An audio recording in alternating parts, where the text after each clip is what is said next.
Hello friends, കുവൈറ്റിലേക്ക് ഫാമിലിയെ കൊണ്ടുവരുന്നതിന് വേണ്ട ബേസിക് കാര്യങ്ങളെക്കുറിച്ചാണ് ഞാനിന്ന് വീഡിയോ ചെയ്യാൻ പോകുന്നത്. പുതുതായി കുവൈറ്റിലേക്ക് വരുന്നവർക്ക് വേണ്ടി അവരുടെ ഫാമിലിയെ കൊണ്ടുവരുന്നതിന് വേണ്ട പേപ്പർ വർക്കുകളെ പറ്റിയാണ് ഞാനിവിടെ പറയാൻ പോകുന്നത്.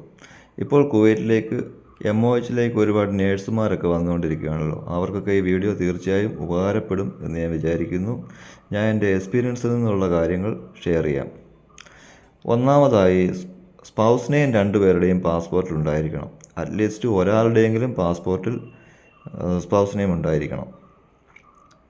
2, ഇന്ത്യൻ എംബസിയിൽ നിന്നും അഫിഡവിറ്റ് ഉണ്ടാക്കണം. അഫിഡവിറ്റ് ഉണ്ടാക്കണമെങ്കിൽ പാസ്പോർട്ടിൽ സ്പൗസ് നെയിം ഉണ്ടായിരിക്കണം. ഇത് നാട്ടിൽ നിന്ന് തന്നെ ചെയ്തിട്ട് വരാൻ ശ്രദ്ധിക്കണം. 3, ഫാമിലി വിസ എടുക്കുന്നതിന് ബേസിക് സാലറി അവർ പറയുന്നുണ്ട്.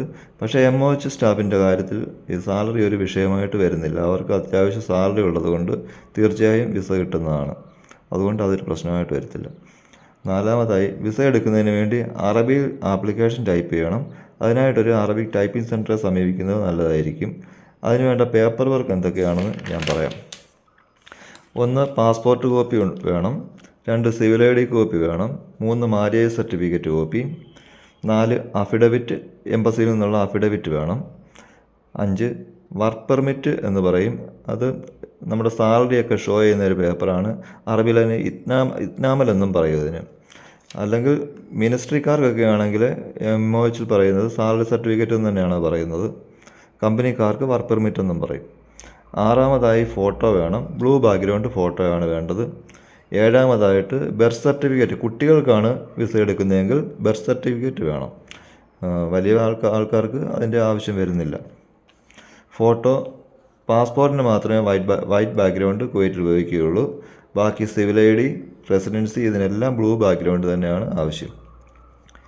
1 KD കൊടുത്തു കഴിഞ്ഞാൽ നമുക്ക് ആവശ്യത്തിനുള്ള ഫോട്ടോ ഒക്കെ കിട്ടുന്നതാണ്. ഇത്രയും ഡോക്യുമെൻറ്റ്സുമായി അറബിക് ടൈപ്പിംഗ് ചെയ്യിക്കണം. അതിന് ഒരു 2 ദിനാറൊക്കെ ചിലവ് വരും നമുക്ക്.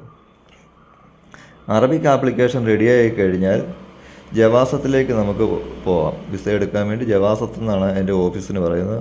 ജവാസത്തിലേക്ക് നമുക്ക് പോകാവുന്നതാണ്. ഓഫീസിലെ ടൈം പറയുകയാണെങ്കിൽ മോർണിംഗ് 7:30 മുതൽ ഓഫീസ് ഉണ്ടായിരിക്കുന്നതാണ്. ഉച്ചയ്ക്ക് ഒരു 2 മണി വരെയൊക്കെ കാണും.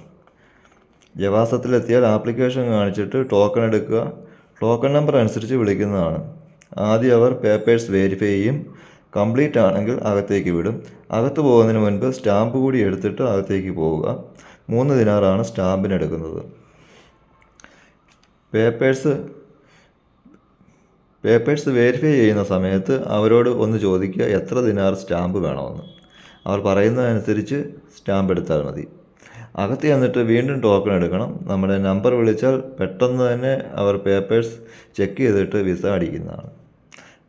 പാസ്പോർട്ടിൽ റെസിഡൻസി അടിക്കുന്നതിന് സെയിം പേപ്പർ വർക്കൊക്കെ തന്നെയാണ്. വിസ അടിച്ചു കഴിഞ്ഞാൽ നമ്മൾ നെയിം, പാസ്പോർട്ട് നമ്പർ എല്ലാം കറക്റ്റായി ചെക്ക് ചെയ്യണം.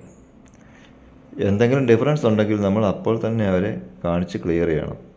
ഇപ്പോൾ ഞാൻ വിസ എടുക്കുന്നതിന് വേണ്ടിയുള്ള കാര്യങ്ങളാണ് പറഞ്ഞത്. നിങ്ങൾ ഈ ചാനൽ ഉപകാരപ്രദമാണെന്ന് തോന്നുന്നെങ്കിൽ ലൈക്ക്, ഷെയർ, സബ്സ്ക്രൈബ് ചെയ്യുക.